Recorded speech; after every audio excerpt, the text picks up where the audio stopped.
uh, I was listening to what I just put up. I do this every time just to kind of review, like, did I miss anything? What can I work on? And I noticed that, well, not only did I make a whole bunch of emotionally bombastic claims like democracy is evil and Democrats are satanic, but these are my opinions, okay? They are my opinions. I have them. I'm sorry. I'm not perfect. I'm not Jesus. I have hatred in my heart, and it is directed towards Democrats, and I'm sorry for that. But it's true. That's where it is. I'm not Jesus. I can't just get rid of it. I can acknowledge it, but I can't get rid of it. So let me acknowledge that. I cannot prove these silly charges that democracy is satanic.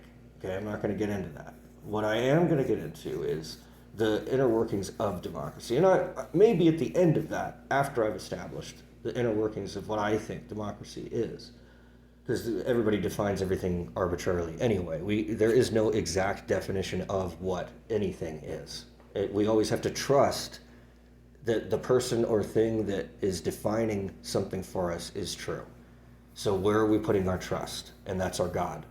That's our master, who we serve. The one that defines, the one that is the referee on the field, that makes the decisions, that says, okay, this goes over here and that goes over there. And whatever it is that's making those decisions for us, that's our master, and that's who we serve. That's our God. Or whatever it is that you want to call that. So, for democracy, the thing that is making the decisions in a democracy is the mob, the masses, the mass population, the majority. So, what is the majority of any population? Not just human, but any population. What is the majority? Average. And what is the minority? Either above average or below average. And a democracy wants the average and the below average, and then excludes the above average. And that's how democracy works. That's its base. It's the average and the below average, because those are the disenfranchised people.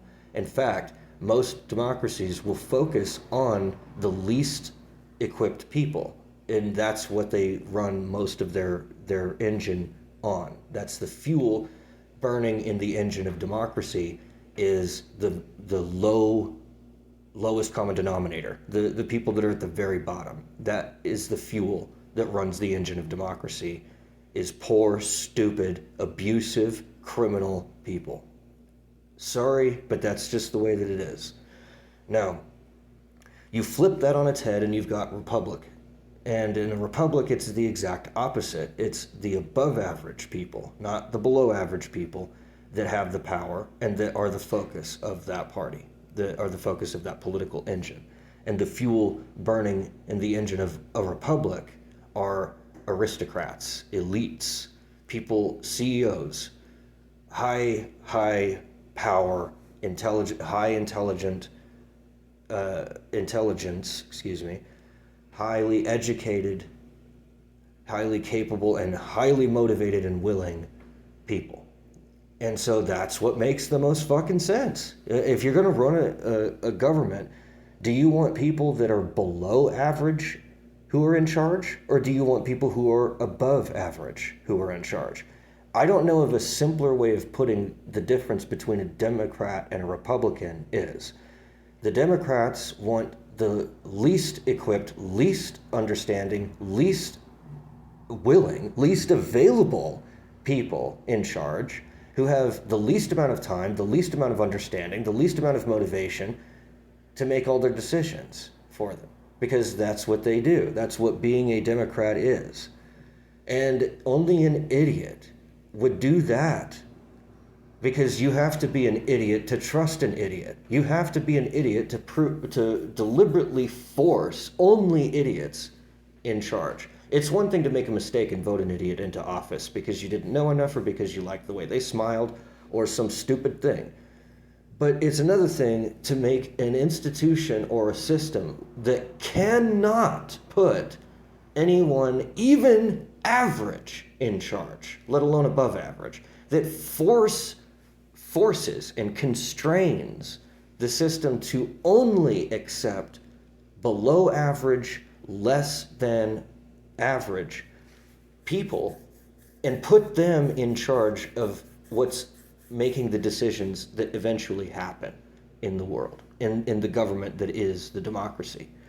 So that is why I said what I said about democracy. That's why I can't stand it. Now, that's a direct application of Socrates' own argument as to why he is a Republican and why he likes the elite and views the elite as being good and views the poor people as being more evil.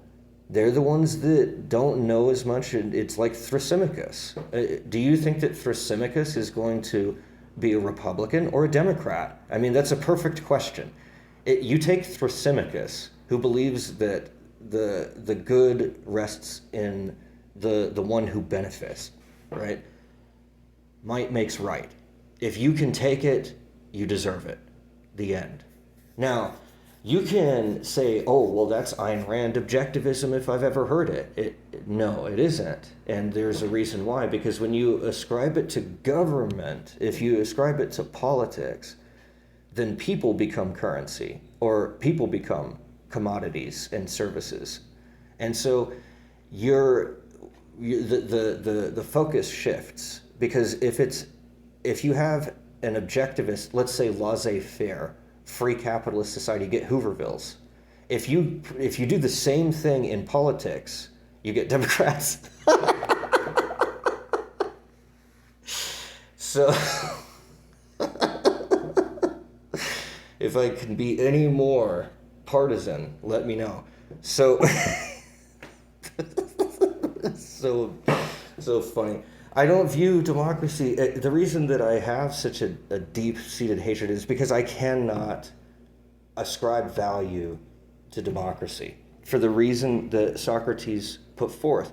Do you want people who don't know shit in charge, or do you want people who are seasoned and well-trained in their job in charge?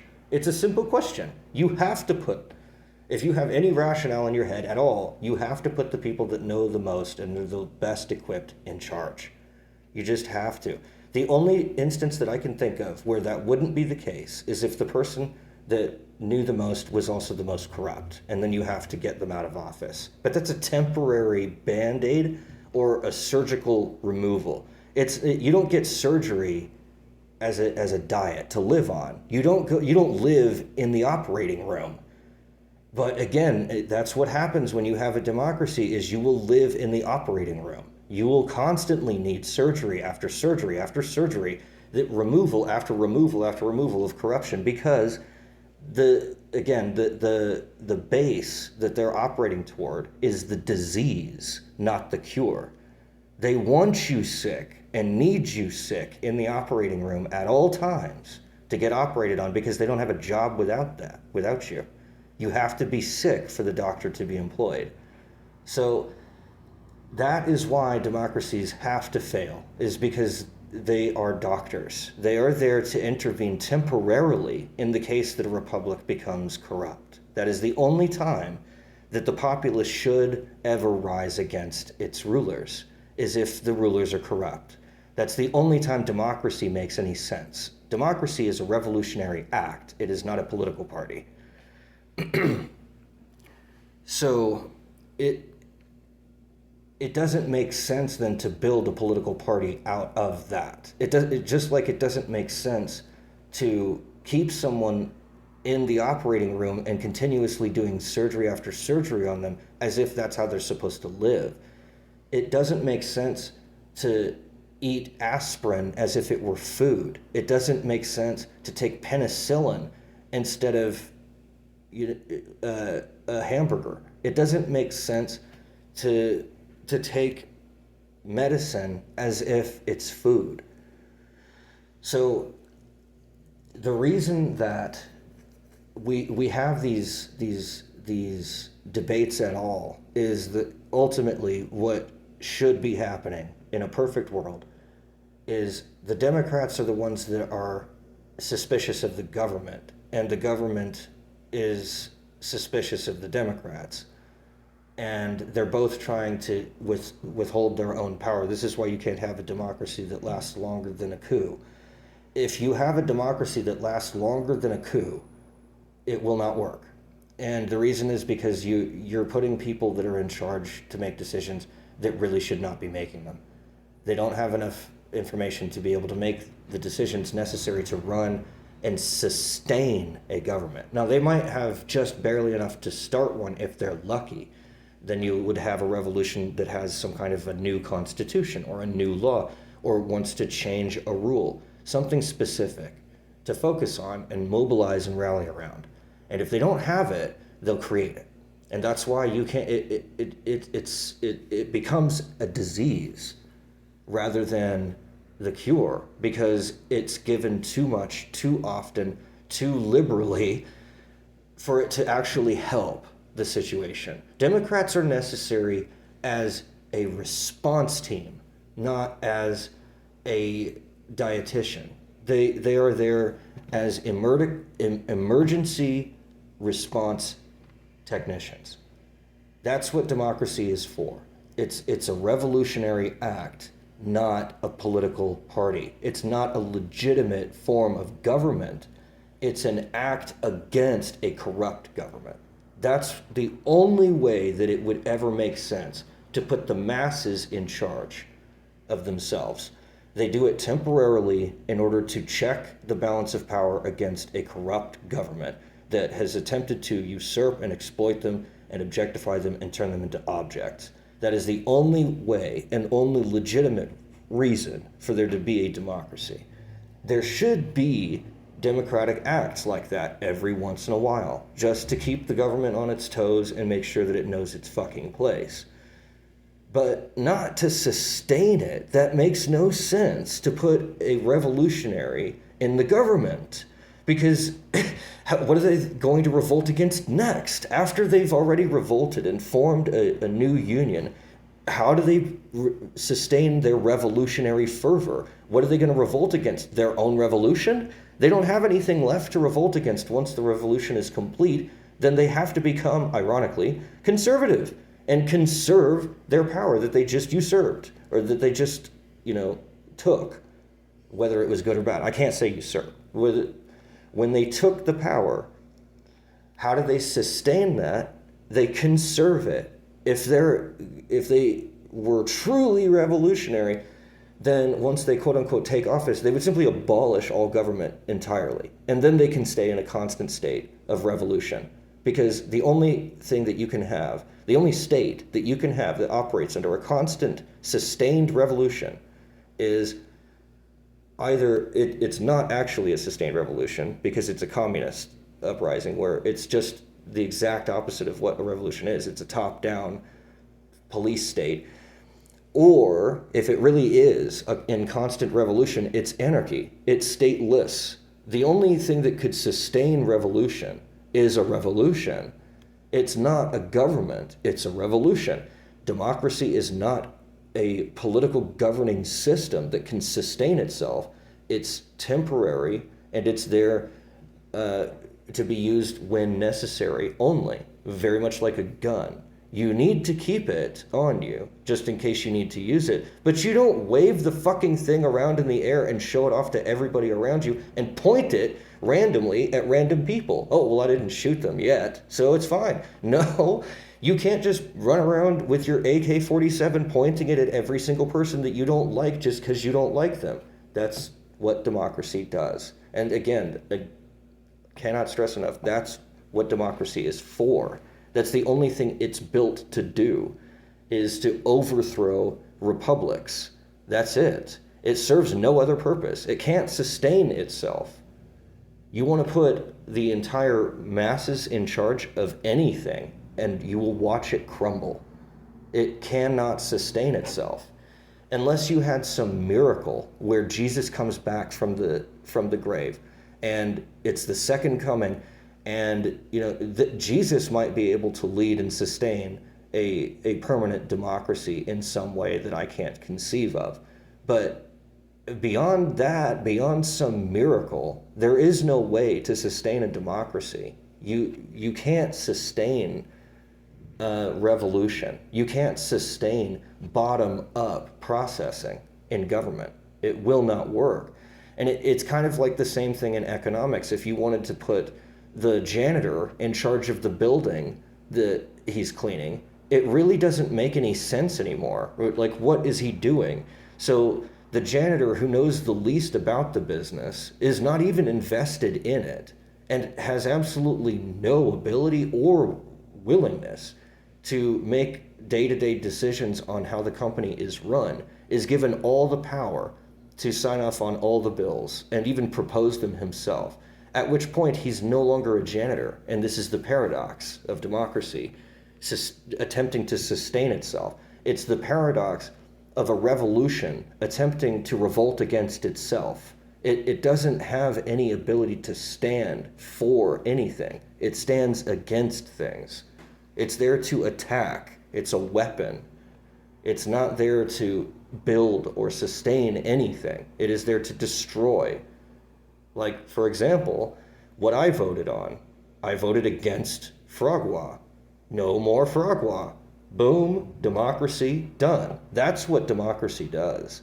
And it should be limited like that. It should be limited where the only thing that you're doing with it is you're stopping people from doing something. You can't compel someone to do something.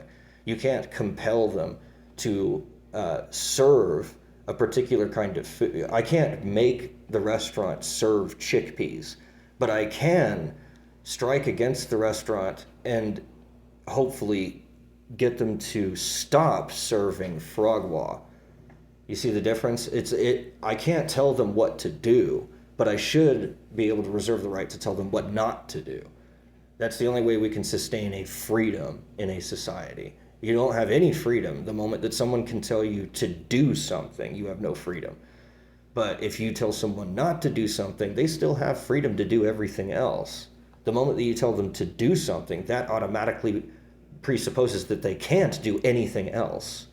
So when you tell someone not to do one thing, you're blacklisting something, right? You can't go there, you can't do this, you can't whatever. That's one thing. If I whitelist things, that's when I blacklist everything except that which is whitelisted. That's when I say everything is illegal except what I say. When I tell you to go out and do anything, it makes it impossible for you not, it makes it impossible, it makes it certain that you will not do anything else. So when I tell you to do something, I'm automatically telling you not to do anything else, which makes the negation, when I'm telling you not to do something, near infinite. It makes it so that you have an infinite number of things that you can't do now because I've told you to do something. Now you cannot do anything else except that one thing. That's infinity minus one things that you can't do. That is slavery. So the level and degree to which we say you can't do X, Y, and Z, that's limited and finite. That's a few things that you can't do. The moment that I tell you to do something, it's near infinite things that you can't do, which is so deep of a constraint on your will that you can't call yourself free anymore. So freedom is never absolute. The only absolute freedom that exists is with God, and thank God for that.